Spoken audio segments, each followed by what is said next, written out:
Welcome back to Cha Tea Circle. Hey everyone, this is Elaine here. This is part 2 of our 2-part series on Muslim futurism and dreaming with Muslim creatives. Episode 1 featured Abbas Ratani and the work featured on the platform Mipsters, an arts platform for Muslim creatives. If you haven't checked that out yet, I wholeheartedly invite you to have a listen. Today we'll be speaking with one of the artists who is featured on the Mipsters platform, Rehab Mohamed Patel. Rehab is a PhD student at Carleton University whose work focuses on countering Islamophobia and exploring the intersecting themes of fashion, art, and religion alongside imagining futurisms as resistance. I first met Rehab at Moskers, the Muslim Oscars, in Edmonton, Canada, and my partner Aftab Hafiz helped to create the music for her project Khawab. Khawab means to dream in Urdu, and it's a storytelling project that focuses on transforming Muslim women in Toronto into their fictional alter egos. Hey Rehab, welcome. Thank you so much for joining me today. How are you doing? I'm great. I'm so excited to be here. And happy Ramadan. Thanks for joining during Ramadan. Thank you. It makes it even more special. So for our listeners who are getting to know you for the first time, I was wondering if you would just share a little bit about your origin story and your inspirations for your work with Khawab and anything else you'd like our listeners to know about you. Yeah, for sure. So as you introduced, I'm Rehab Mohamed Patel. I am a PhD student. I like situating myself in my research and things that I do. And what that means is, well, I'm South Asian. And I use South Asian because my mom's Pakistani and then my dad's Indian. So I'm just a mix of brown, which is great. But they met and got married in Saudi Arabia, Jeddah. So I feel like I come from a very mixed culture where you get Pakistani, Indian, a bit of Saudi and Arab cultural practices every day in my family as well. So I think when I started thinking about Khawab and to do a project that incorporates Muslim women's identity, it was like, well, there is no singular Muslim women, right? We are not a copy and paste of one another. So whenever I want to do something fun, I want to do something creative, as a joke, my mom would be like, okay, you keep dreaming. So that's where the word to dream, khwab, came from. So the word khwab in Urdu is to dream. Yeah, thank you for that. Maybe I can also ask you to just situate yourself where you are located right now and how your project intersects with where you're located currently. For sure. So I'm in Canada. My family lives in Toronto and I'm studying at Carleton University. So I'm in Ottawa. I did my undergrad at TMU and I did sociology with a minor in psychology. And then my master's was in fashion. When I originally wanted to do my master's, it was either sociology at University of Ottawa or fashion at TMU. And I remember my dad being like, okay, well, a master's in fashion get you a job. And I was like, it doesn't matter if it'll get me a job because I'm going to do a PhD anyways. So I might as well do something that I'm passionate about. Throughout my master's, this was a turning point.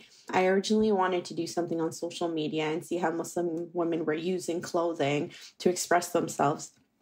But midway through my master's, the London attack happened where the Afzal family were brutally murdered. And I think that really just, it took me a moment to realize like this Muslim family was murdered because they looked Muslim, because the grandma was wearing shalwar kameez, the mother was wearing a hijab, right? These visible aspects of these Muslim women kind of situated them as Muslim. And to be in Canada, which is considered like, oh, Canada is so tolerant, it's so multicultural, it shifted my interest. In a way, I would say like rage was burning through me as an academic to be like, there isn't enough work on that. We think about fashion as like celebratory. Let's celebrate Muslim women in fashion, like Halima Aden in Vogue and just that. I was like, okay, but it's also very traumatic and dangerous, right? Like when we think about mainstream media, how that influences the way Muslim women are perceived beyond the narrative of either they're radicalized Muslims or they're super liberal Muslims. What about in between, right?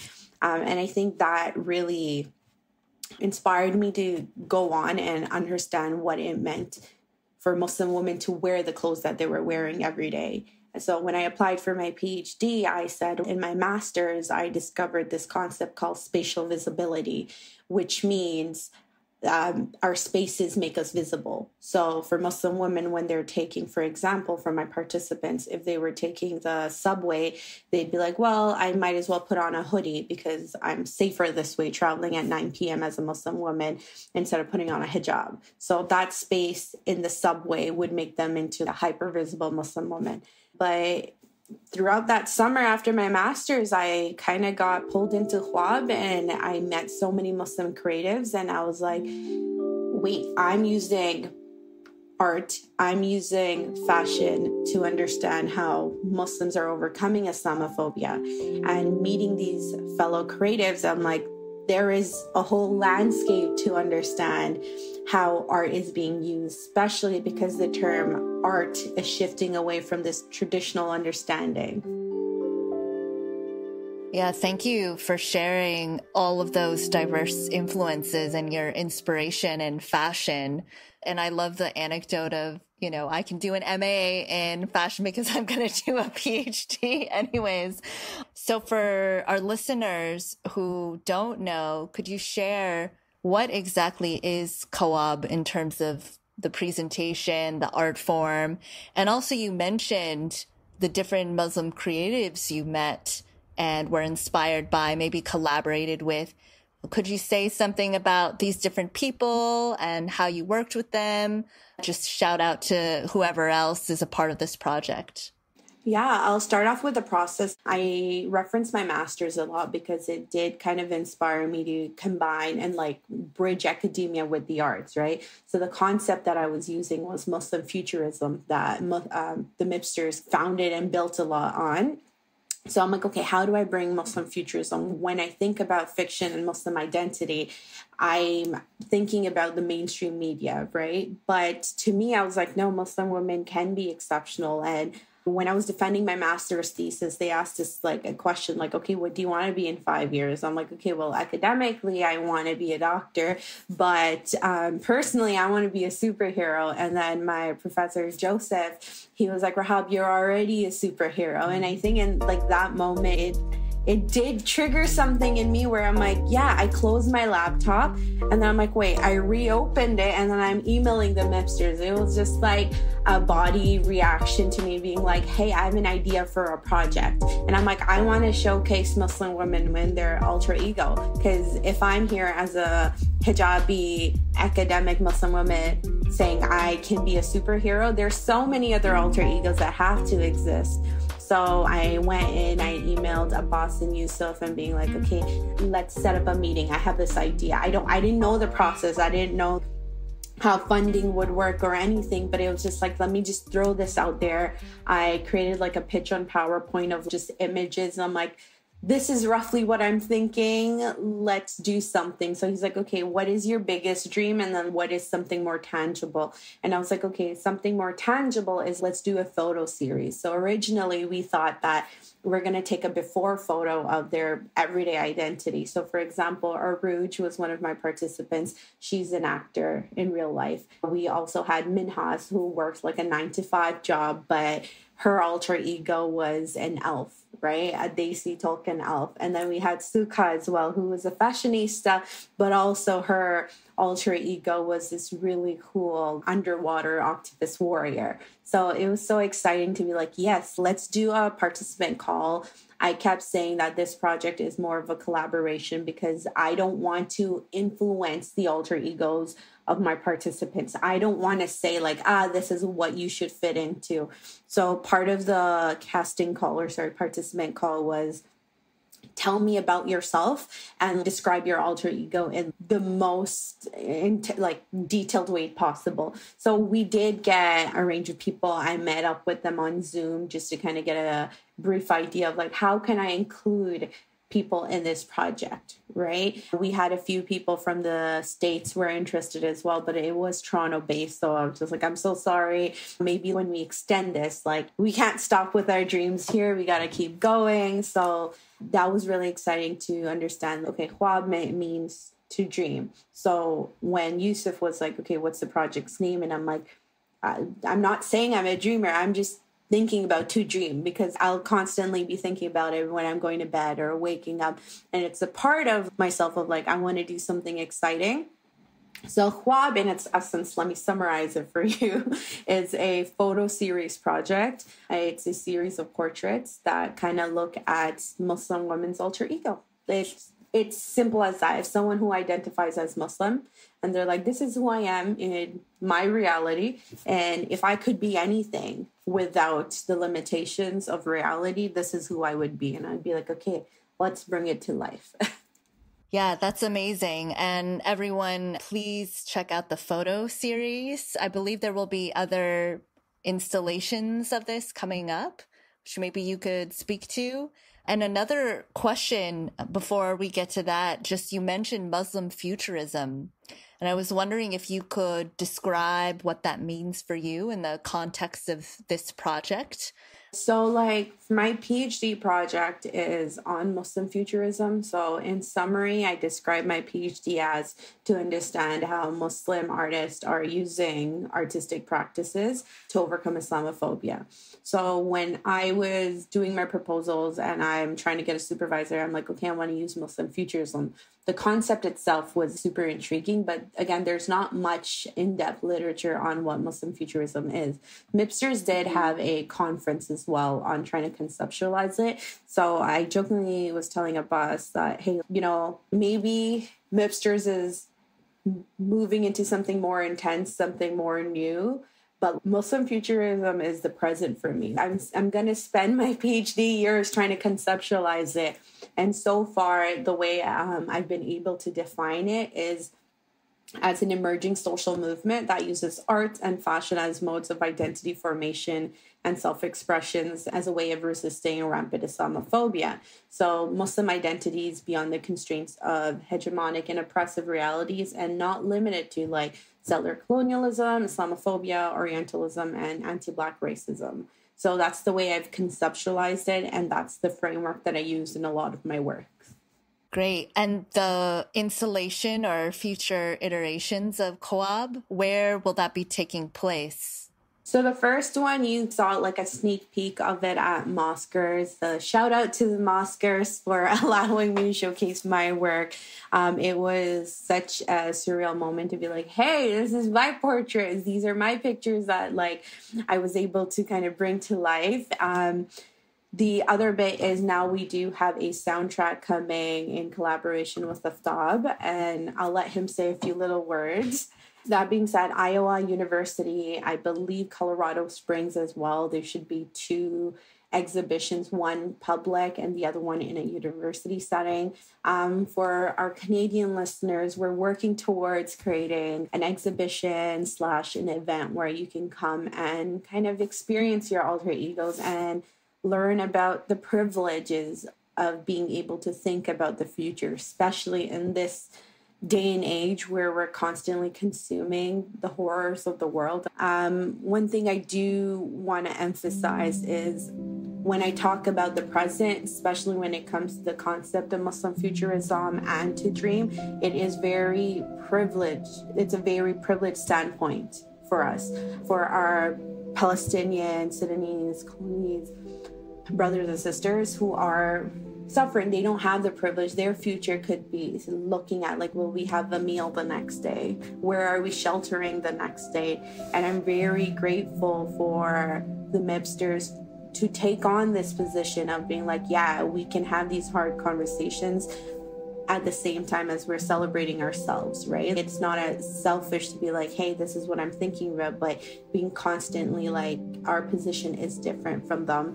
But when we think about the unity of like Muslim identity, of what it means to be Muslim, and how a lot of the policies, the coverages, and the outrages that we see also are situated within that realm, it's been a difficult place to navigate. So when you like, even to be like, hey, I'm a dreamer, or I am dreaming with Khwab, there's a built of like survivor's guilt to it. Even though I'm not Palestinian, I feel their trauma, the secondary trauma, right? Of wanting to help, but there's only so much that we could do within this position. So to even think about our alter egos is a way of celebrating our joy, but acknowledging that there's so much work to do and our future starts today.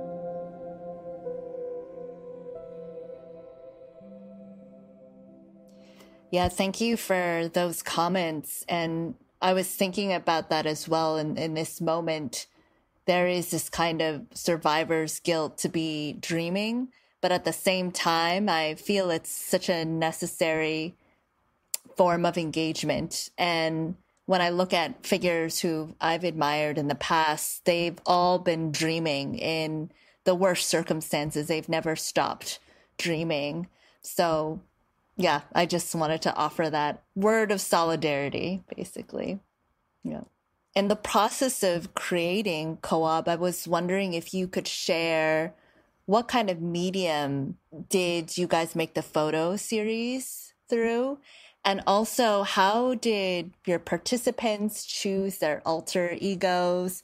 Was there like a greater story behind that? Each person's alter ego might have been different. Maybe you could share yours or anyone else's who would be comfortable having a bit of their story shared. So I actually had a Google sheet that I gave access to my participants, and it wasn't like I was capping out on just 5 participants. It was, okay, who could meet up on this day, right? Because I was moving to come to Ottawa. I wanted to book this space, but I also didn't want it to be like an overwhelming project where we were just stuck with these photos and you're like, okay, what do I do? And I wanted to keep it within my capabilities alongside the photographer friend Hamza, who was like a great help. I'm so thankful for him because to me, I would be word vomiting things to him and he'd be like, I got it. And then I'm like, how did you know? And he's like, oh, you said it. But I'm like, yeah. But when I think back, that didn't make sense. And then he would ask me to sketch out the portraits to be like, okay, if you're how do you want it captured? Show me. And I'm like, I'm not an artist. He's like, no, you are an artist. Just do it. And then I was looking back at some of those sketches and I was laughing because I don't know how Hamza took that and kind of made it into that. The photography piece was a really big piece to it. And the reason that I wanted Hamza to be my photographer for this project was I think I clicked with him on a very personal and spiritual level where I'm like, you seem like an exceptionally cool person. I would love to get to know you. And I'm so thankful for that project because I have a lifelong friendship with him in that sense of I can talk to you about like my spiritual, the word, I can't even find the words. Like if I'm having troubles and I'm just like, okay, I need somebody to understand this from a very Muslim perspective. And he would be giving me that advice. And it wasn't that, oh, I'm just looking for solitude. It was very gentle in that sense. He was like, I think with your project, it seems cool. We should use Midjourney. I was like, okay, I have no idea what a Midjourney is. So we kind of explored and played around with Midjourney and DALL-E to get these backgrounds. And I think the use of AI was so interesting at that moment when we did it. We were like, yes, okay, awesome.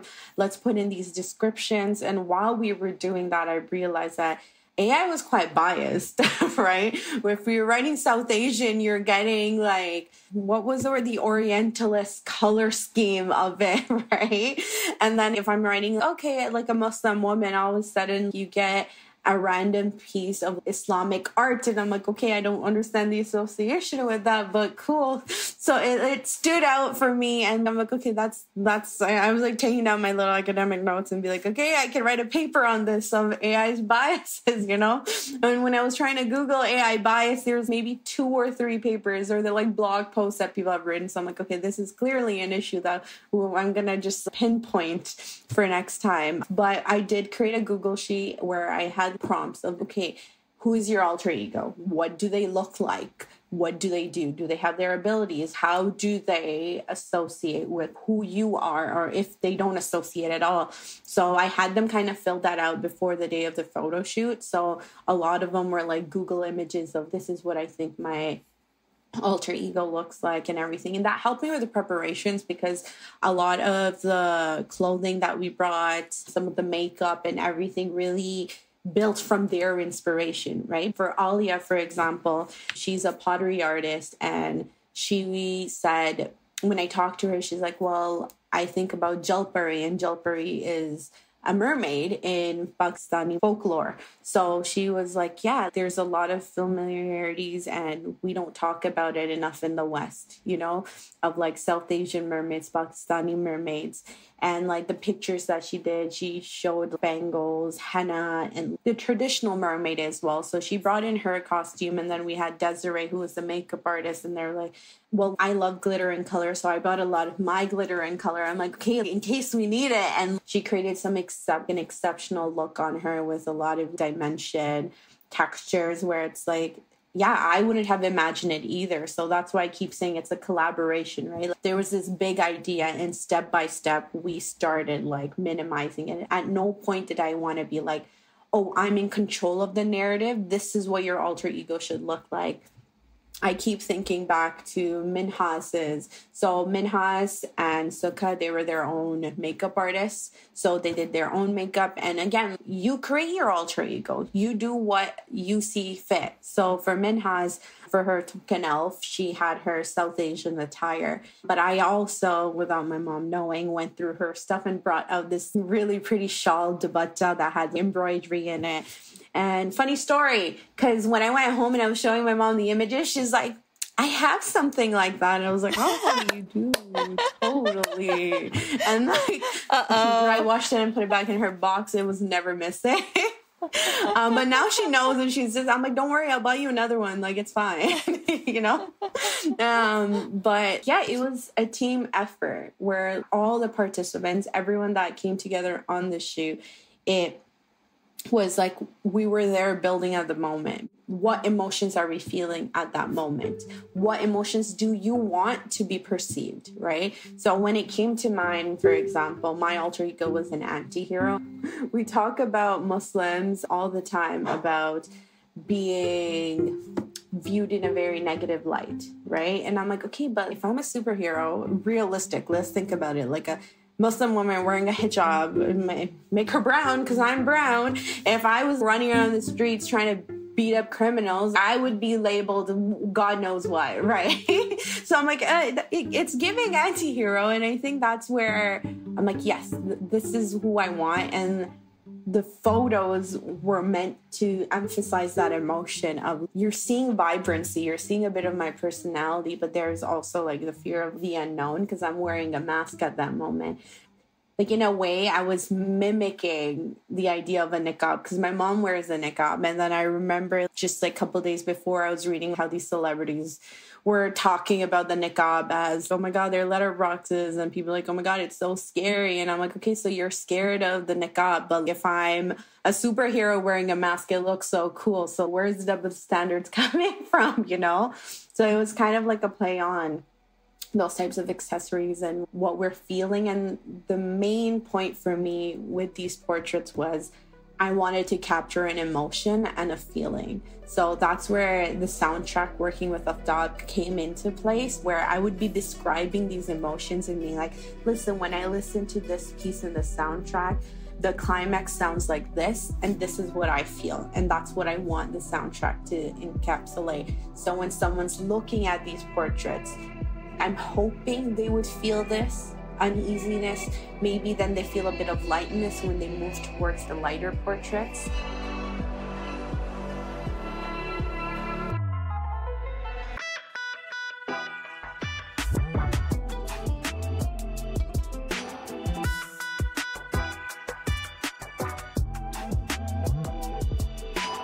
The photo, your anti-hero, like superhero, alter ego is really badass. And I love the way, I mean, it's so much richer now knowing from your own interpretation and perspective how you're trying to reinterpret or re-signify or even like play with people's double standards or assumptions about certain accessories. That's really cool. Yeah. I was thinking you had mentioned really early on that there were people in the United States who were also interested in joining in the project. This made me wonder what would be the difference between Muslim women of Toronto or of Canada versus the United States. If you were to extend the metaphor of dreaming, further beyond these national borders, what would change? And maybe that would highlight what's unique about the project right now. Yeah, I'll say this much. Working with the MIPsters who are NYC, New York based, I've come to realize that our spaces are very different. Like for someone who's not in North America, they're like Canada and the States, they're one and the same, but they're very much not. My understanding of the States ever since I was young, it's like, well, we would cross the border to go to Buffalo, for example, right? I would be like hiding. My Muslimness would be at the top as like, oh my God, am I going to get hate crimed? And this is me crossing from Niagara Falls to go to the U.S. Niagara Falls, Buffalo, right? But then as I got older and when I started going to New York City and then we went to Boston, it was like, okay, no, it is very media. The media is showcasing the States as like, we're very anti-Muslim. And I say this as somebody who hasn't lived in the States, right? And also the conversations that I would have with a boss of being, look, it's really intense here. And I'm like, okay, it's also intense in Canada, but I don't know if it's at the same level of I'm fearing for myself of safety in the public space, And I think that also led to how artistic spaces are very different when it comes to, for example, being like, I'm going to pay all my participants, I'm going to pay the photographer and the makeup artist instead of relying on their generosity of their labor. I was like, hey, then if I have some money, I'll give you an honorarium. And I think that was a really big difference of how the exchange of labor and services in the artistic spaces. I think in Canada, we're very much like, no, we should be paid right off the bat. And even some of the jobs that I'm doing, it's like, okay, cool, I'll do this. And like, okay, but make sure you're not going over your hours. And if you are, you let us know and we'll make sure to pay you. And then what I hear from my friends in the States is like, well, I haven't gone paid for 6 hours that I did 12 months ago. And I was like, oh, okay. That was a very drastic difference of work ethics, I'll say, that I'm not getting like learning about, but also the Muslim identity. So kind of going back to what I felt as a South Asian Canadian Muslim going into the States versus what it meant to be living as a Muslim in the States is so different. And I don't think I can speak on that experience at all. A lot of my experiences with Islamophobia happened in my adulthood.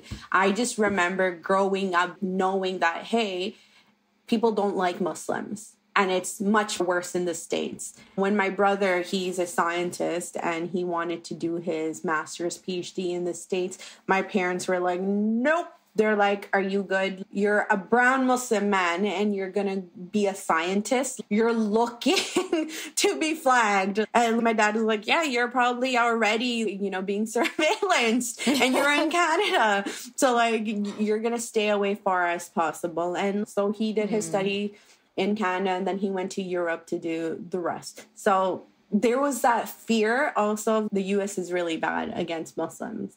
But then seeing all these artists and people engaging in every day as a resistance of being unapologetically Muslim is so inspiring to see their lives as Muslim Americans being, we're here to stay and you're going to respect us. It's so inspiring, but also it gives me very much like a reflection of, oh, maybe I am. For me, living in Toronto especially, like I'm very privileged, in a diverse space. I just want to quickly add to the little town that I live in. I grew up around a lot of brown Black people. That's just what it was. So when I left for university and I would get on the subway and come to Toronto and I would be working in core downtown Toronto. And when I got my first retail job, I had somebody be like, so do you think I'm going to go to hell? And I'm like, excuse me? And she's like, yeah, I had a Muslim girl tell me I'm going to go to hell because I'm wearing shorts. And I was like, okay, I'm doing your eyebrows, you know, because I was working in a beauty store, and I'm like, I'm not here to, I'm not sitting on a throne judging you. And I think it just made me like, oh, people don't know Muslims in Canada either, in Toronto, because everyone's like, Toronto is so diverse, right? The experiences that I can tell you, I had a coworker once tell me, like, you should come into work without a hijab. And I was like, whoa, okay. I should complain to HR, but I'm 3 months in a job. I don't know if I want to at the moment, where it shattered my understanding of the soft Canadian narrative, where I'm like, see, I was surrounded by brown people.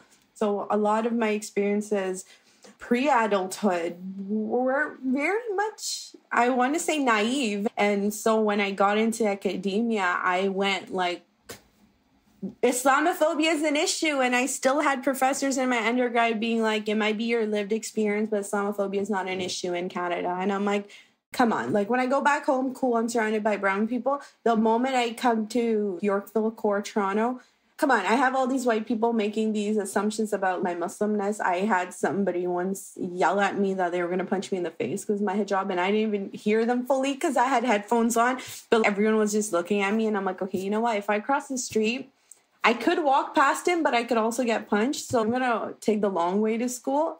And I never experienced that. And it was like, no, Islamophobia is very much here. It's literally in my face. But we were conditioned to think that the Canadian society is very soft and gentle, and where we don't experience it. But very much it was covert, you know. You don't see it until you see it, until you're experiencing it, until your classmate is telling you about it.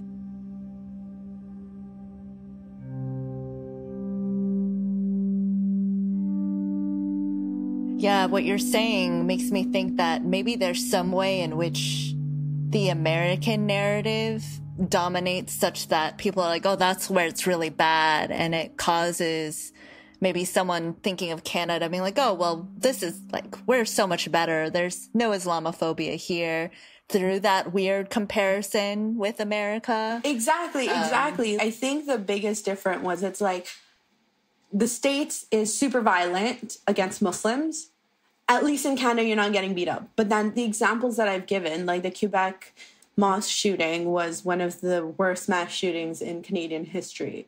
And there's that, right? There was a Black Muslim woman who got stabbed in Edmonton, right? We talk about the Afzal family. There are all these incidents. And so even NCCM, the National Council for Canadian Muslims, that's their work. And from October to, I want to say January was the date, there was a 1,300% increase in anti-Muslim and anti-Arab hate crime. So that was a very, like, big in your face. Like, it's there until, like, you're not speaking about it. My brother, I remember he told us this just 2 years ago because he grew up in that 9/11 society where he's like, yeah, we were doing a play and they made me Abdul the terrorist, and we were all laughing in high school. And he was like an immigrant kid. He came here when he was, how old was he? 14, 15, right? And so he's just going along with it. And he's like, yeah, even the teachers were laughing and stuff. And I'm like, oh my goodness. I'm like, why didn't you ever tell me? And he's like, it just felt like, okay, it was just a part of my identity. It's just like, that's just like who we were. And his name was Abdul Sami Patel, right? You even have like a very hyper Muslim name. And okay, my name is Rahab, and I go by Rahab Mohammed Patel. But when I've gone for interviews and they read Patel, they're like, oh, hi, Fatima. And I'm like, no. Miriam? No. Oh, Patel? Oh, I thought like you were Hindu. So it's just like, okay, so is my name shielding me from that Muslimness? But I just want to quickly add that recently I went on a trip to Saudi Arabia, and some of my mom's family friends, they were asking me what my study and what my research was. And I was talking about Islamophobia, and they're looking at me like it's such a foreign concept of, Islamophobia? Like, oh, like what happens there? And I think like that really, like, I'm still trying to navigate it. It's been 3 weeks and I'm still thinking about it. I'm like, there are people who have never experienced Islamophobia in any sense, you know? And there's a whole different pinpoint of going of issues that they as a society are going through, even as Muslims. But it's like, okay, well, that's interesting to know. My research is very contextual to Canadian Muslims because I can't speak on American Muslims. I for sure cannot talk about Muslims in Saudi Arabia, because the concept of Islamophobia within that realm did not exist to so many of them. So that was really interesting. So yeah, for a lot of the participants from the States, and I think I had somebody reach out and they were in Scotland at the moment and they're like, I'm traveling in between XYZ. I want to come in. And it was like, I'm so curious to see what your experience as a Scottish Muslim is, but I couldn't include them in this project. Yeah, that would be super interesting to see what is the range of experiences that people have. And I think even within, Canada, there's so many different experiences because it seems like overall, this might be a broad generalization, but I've noticed this myself. A lot of racism and hate crimes, violence, they tend to be very high in cities as well. So you talking about having grown up in another town of mostly brown people, it makes a lot of sense to me that your experience would have been different. And then all of a sudden, it seems like in cities, like in San Francisco too, there's this polarization that happens where any issue of the day or it just explodes that much more. Yeah, and I am a TA in some of the work that I do in my PhD as well. And when I'm talking to these students and they'd be like, yeah, I come from this little town near Ottawa that's like 5-6 hours away, and this is the most diverse I've seen. And to me, I'm like, yeah, Ottawa's diverse, but it's not the most diverse I've seen. And it does kind of put into perspective of, okay, this is who the media ends up targeting as well, right? Like people who don't have experience of meeting Muslims, knowing their stories, and they're just constantly seeing people like themselves. So seeing someone else, it's obviously very much othering to itself, To that end, this is a big question, so you can move with it in any direction you want. But in terms of the stories that you want to put out there with Co-op or with your research or other artistic projects, what do you want to convey to the world about Muslim identity in a broad sense? This is something I talk to my sister about all the time, of what it means to be Muslim and seeing these stories of this is Muslim representation. And then sometimes you'll hear people say, we don't want Muslim representations. Like, that's not who we are. But it's like, no, this could very much be a reality for someone. And the goal of my project really, when I did the call, was you must self-identify as a Muslim. And something my mom has always raised me to believe, even if you have a grain of rice worth of faith, you're considered Muslim. Like, that's who you are. So for me, I'm not there judging who is a good Muslim, because I think the concept of a good Muslim is it comes from a anti-Muslim, like Islamophobic perspective as well, right? Are you conservative or are you a liberal Muslim? It's like, no, we're following the same faith. Right? In the end, especially in the realm of Islamophobia, no one's going to be like, you're a liberal Muslim. You're a conservative Muslim. No, like, you're Muslim. So if you're going to get hate crimed, you're going to get hate crimed, like, that's just the reality of it. So just the complexities of Muslim identity, it's an internal battle, but it's also a battle to find community, of wanting to find people who are like-minded. And I don't want to complicate that for anyone. Instead, I want to be able to showcase and create a space where someone feels comfortable showcasing the Muslim side of themselves. And some of the other projects that I'm doing, especially before this summer, was I want to showcase Muslim joy. A lot of the stories that you see is Muslim trauma, right? South Asian daughters, for example, there'll be so many stories about South Asian women and their mothers. It's so complex. It's traumatic. And this is a conversation I had with one of my friends of, my mom's toxic, but I love her. I will love her till the end of time. And that's just something that we will understand. And I refuse for our relationship to be labeled under that, for other people to be like, this is not healthy. But I'm like, that might not be healthy to you, but I choose to accept it for its flaws, but also all the joy that it brings me. I want to highlight the sense of familiarity within that sense. So I hope going forward, a lot of the work that I do can highlight Muslim joy instead of trauma. Like I said, the future starts today. So what I do today will impact what I do tomorrow, and the privilege of thinking about tomorrow and the joys. And I want to bring it back to the Palestinian resilience once again. We're constantly seeing the horrors, but at the same time, you'll see a video of a child laughing. You'll see these men who are pulling bodies out of rubbles again and again, but they're also comforting these children. They're making them laugh. There is still that joy. And I strongly believe like joy is resistance, right? In the face of Islamophobia, in the face of trauma, when someone is trying to be like, you know what, you don't belong. It's like, okay, but I do. You saying that isn't going to change anything, right? I'm here, I'm existing, and I am enjoying the life that I have just by existing and doing what makes me feel like I belong. It should be like the end result of it. Yeah.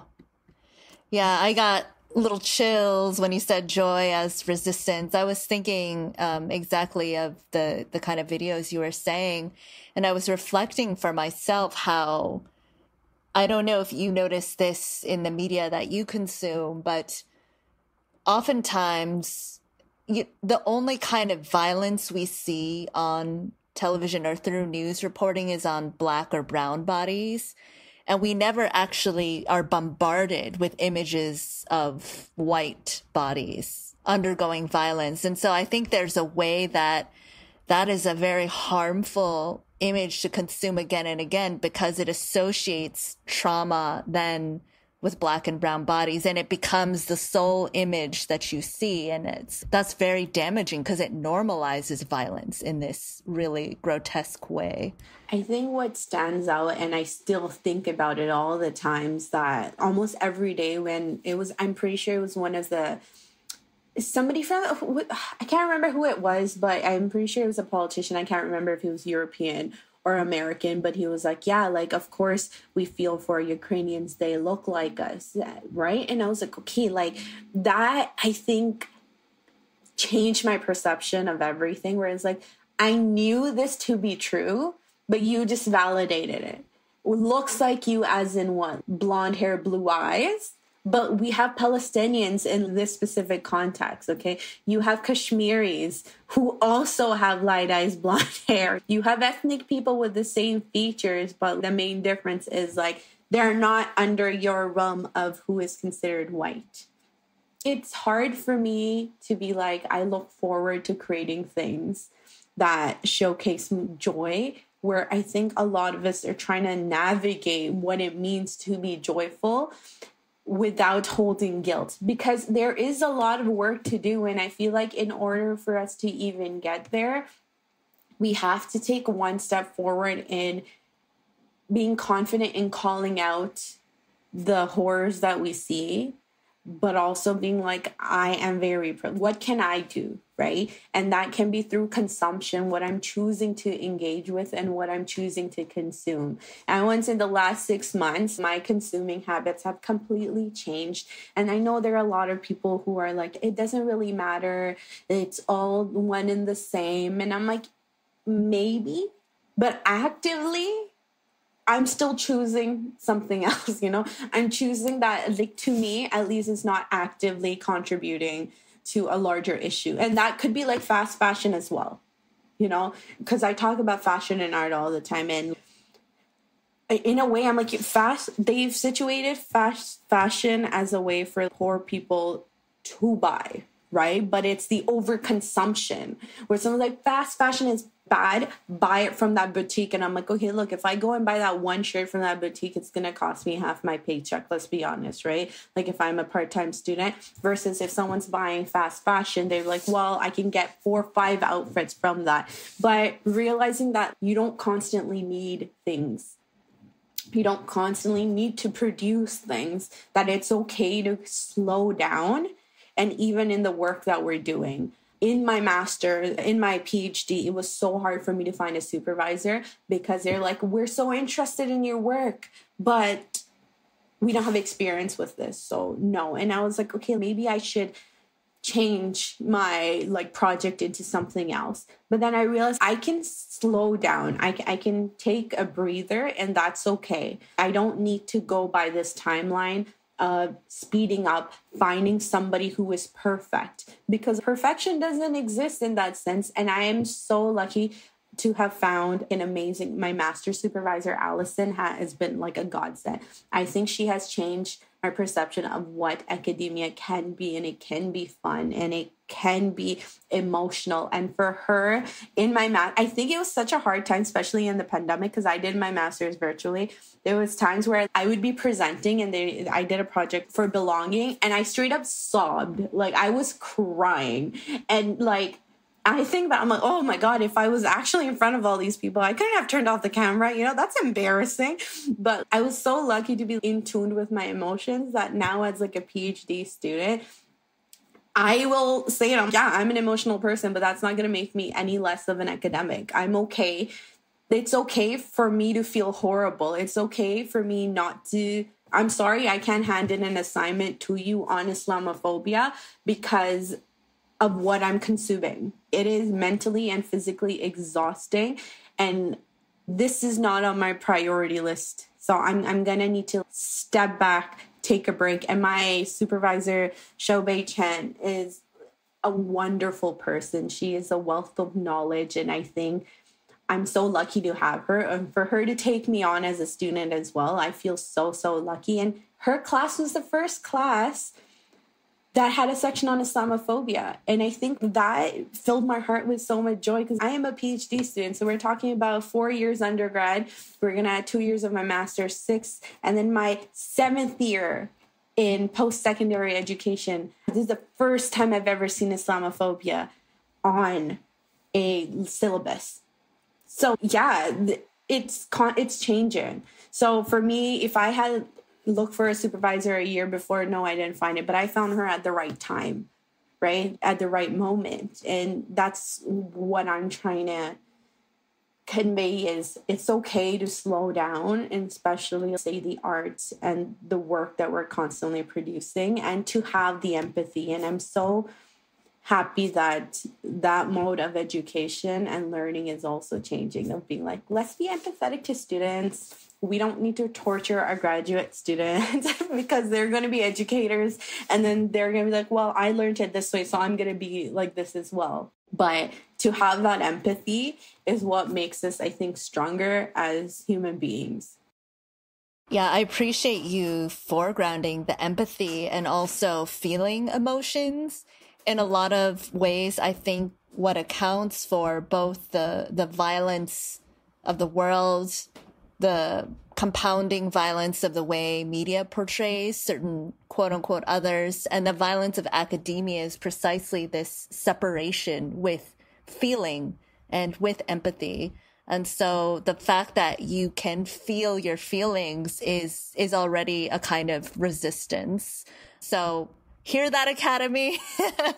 Feel your feelings.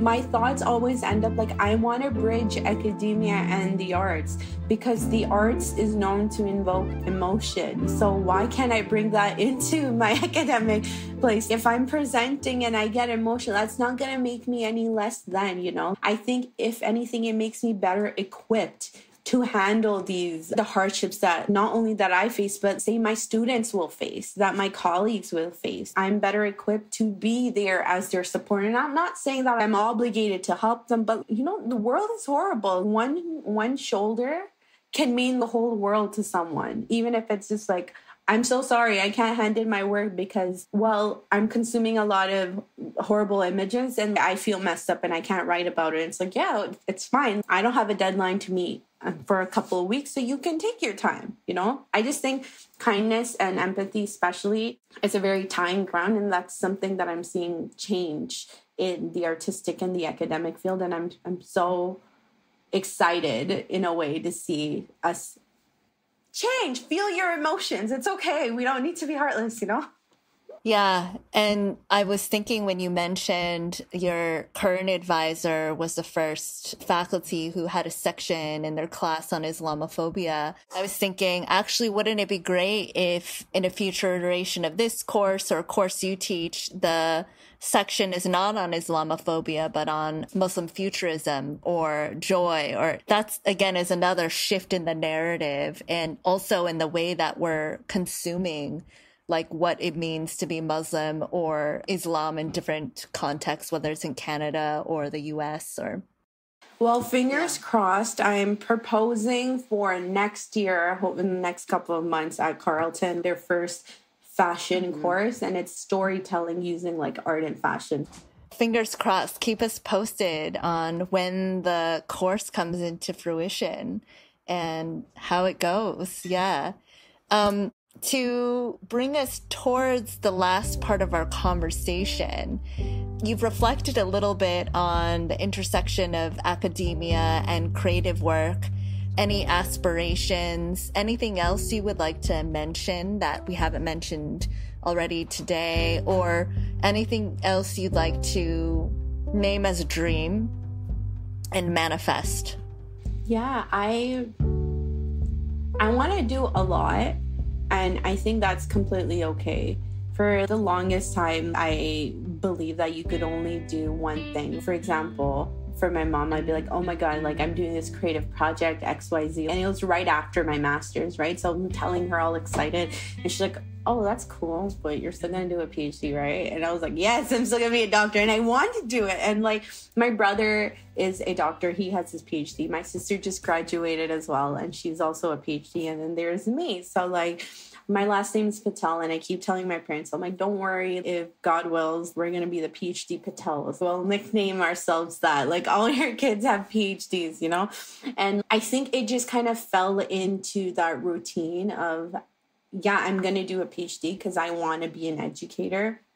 At one point, I was thinking about going to teachers college, but then I decided to do a master's. And then when I was a TA especially, I realized how much I enjoyed talking about these big ideas of the world and changing what it means to be a teacher and a student at the same time, where I'm like, yeah, this is what I want to do. And like going forward, someone's like, okay, what are your next steps? Because my sister just finished and she was struggling to find a job. Okay. Like, and I'm just like, oh no, like, should I quit now while I'm at it so I can get a job instead of being like 3 years behind? And I realized, no, I want to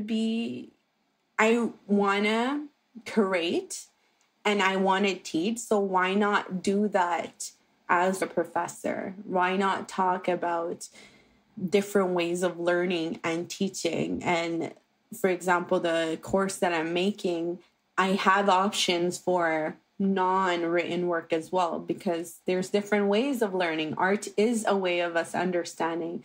And for example, what I keep saying is, for some people, it's easier to write 1,500 words. And for someone else, they might conceptualize their thoughts in a different format, whether it's literally talking or it's, you know, through artistic mediums. And I'm like, well, they all end up at the same point.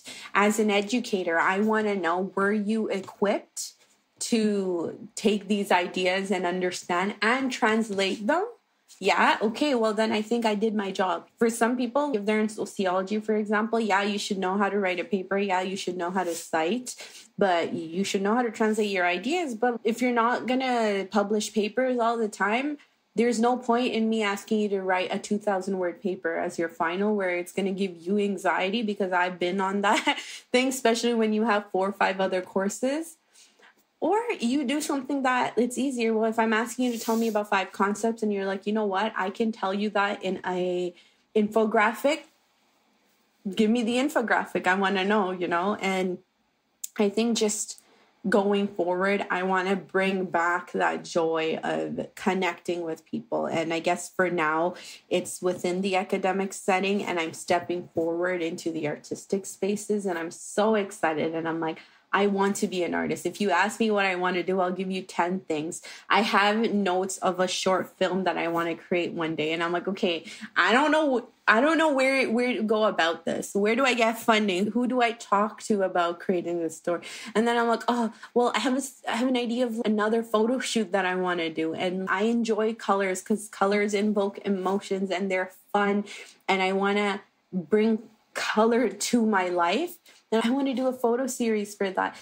Talk to me every day and I'll tell you a different idea that I want to do. And I'm like, I will do them all. I'm not going to just stop at getting my degree and be like, I'm done with. No, like life doesn't have to be boring. We can continuously do things. It's just, I hope that this drive stays and that it's not set ablaze by the horrors of the world, where we can continue to bring them to life, like our ideas, like let's bring people together. Let's go back. And I'm gonna this sounds really random, but I fell into the rabbit hole of the hundreds Reddit. So when we talk about sci-fi and then dystopian futures, there was something where they're like, yeah, destruction of society starts with the destruction of art and culture, because you forget where you come from. And I was like, ooh, that was so profound coming from like a Reddit post. It changed my life. And I'm like, you know what? You're right. I'm gonna hold on to my culture. I'm gonna hold on to art because, even 50, 60 years from now, I can look back to it and like, my everyday life would have impacted how I view it then compared to how I'm viewing it now. That's like the best Reddit post I've heard. And I agree. I think that's something, especially where I'm at and working with a lot of undergrads, most people are thinking about their education instrumentally, which is partially how they got to a place like Stanford. And thinking about how to make money, what to do to make money. And I think that, if anything, I hope these students and others, PhD students, are not excluded from this, can reconnect with other aspects of themselves and other forms of expression, because it's so vital. And I do feel that that is something that a lot of people feel, but maybe suppress, this desire to create and to bring something new into or just to express. That's a kind of creativity too. And so much of that is suppressed in our education now. My master's in fashion and I work in beauty retail. So as you can tell, I enjoy doing makeup a lot and wearing colorful outfits and everything like that. And I would be buying stuff. I enjoy going and like getting a fun liquid liner or a colorful editorial look and all of that. And I would have people be like, oh my God, how you must have so much money. Like you're buying stuff. And I'm like, actually, no, I'm working 4 jobs right now, but I'm going to be broke regardless. So I rather be broke and having fun than being broke and like sob, because I'm going to sob about it anyway. So I might as well do that while I'm applying my eyeliner, like I'm doing this fun look. And I think just bringing our joy into the small things that we do. I bring makeup as an example, right? Like for someone, if it's doing a full face of makeup brings you joy, do it. I love that I can go into my graduate seminar wearing the most fun clothes that I can, like that I enjoy, right? Like, oh, it's a cardigan with strawberries on it. And then I'm wearing my pink rain boots. And that's fine. I'm not thinking twice about, like, oh my God, is this like how a graduate student should look like? And I'm like, no, like, yeah, I'm a graduate student and I look like that. So that's all that matters, It brings me joy. It's reflecting who I am, but it's also like, hey, no, there's no deeper meaning. No offense, there's no deeper meaning in me wearing that strawberry cardigan. I just wore it because it looks cute. To me, like, yeah, like that just fit my mood. So I want to wear it, And I hope that students especially understand that do things that bring you happiness, because the world is still going to be horrible. I'm so sorry. Like the reality to me, at least, is there will never be a perfect world. But that's where these concepts of Muslim futurism come into place, that we are privileged to think about how we would imagine utopia, right? What it means to live in a world that is anti-oppressive. And even if we reach the heights of utopia, for example, a world is perfect, are we going to have happiness? No, but let's do it one step at a time, like of bringing joy to your life, bring empathy to your life. And I think that's a part of my Islamic values as well. Like my parents have always taught us to be kind and give. If you give, God will give you more. So if I have $2 left, I'll give somebody $1. And that's okay. Because again, I was a rich person with $2. I'll be rich with $1 anyways, you know? And I feel good giving it to someone. Hopefully that dollar changes somebody's life, even if it's getting a meal. But I mean, in today's day and age, you're like, I don't know what that dollar is doing, to be fair. Like it might just be sitting in a back pocket, chilling, where that $5 coffee bill is waiting for it to be paid, like that, you know? But it's okay to feel your emotions and to allow yourself to feel them, especially in the work that we're doing. Whether it's academic, whether it's art, whether it's the combination of the two, because that's what we're going to do. We're going to bridge them together. I'm so excited for your future work, your current work, bridging academia with the arts. That's also a personal passion of mine. And I was reflecting as you were speaking that I think what's so powerful about your example of a cardigan with strawberries is that it's not for anyone. There's no instrumental gain. So that's something really lovely in the logic of a system and a world, which doesn't create a space or really values that kind of spontaneity for yourself for no reason, for just joy. So you've inspired me to rethink my own wardrobe. I will be looking into new cardigans and shirts and suits for myself. So we're coming to a close, and I wanted to invite you to share a takeaway that either you've had through our conversation today or that you would like listeners to have leaving our conversation today. Honestly, a recent bit of empathy and joy is where it's at. Joy is resistance. You shouldn't be ashamed to feel your emotions, because as women, our emotions are usually used against us of being like, you can't think critically because you're emotional. Yeah. But it's, no, I think I can think much more clearly now that I've had a good cry. Like, you know, like now I can think about it without worrying about holding in my tears. It's okay to feel. And the reality is you can feel joy, you can feel anger, and you can feel a lot of things. But I think that's what makes us human. And I think going back to my psychology bit of my degree, it's like, no, but that's what's making us into functioning beings. This is how we build community, right? As a Muslim, I always tie back to the sense of ummah, of, you know, we are one in the same. So like, let's stop separating ourselves from little things, little differences. And instead, in the grand scheme of things, spirituality is between you and what you believe, right? Nobody can tell me otherwise of how to believe and what not to believe. But that spirituality gives me a sense of guidance. And I hope for the listeners, you're confident in being able to engage with your emotions and knowing that it's okay to feel things. That is it more than anything.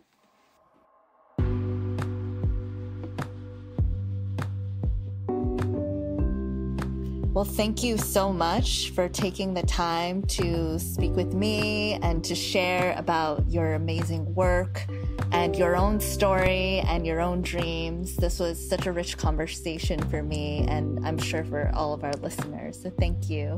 Thank you so much for having me.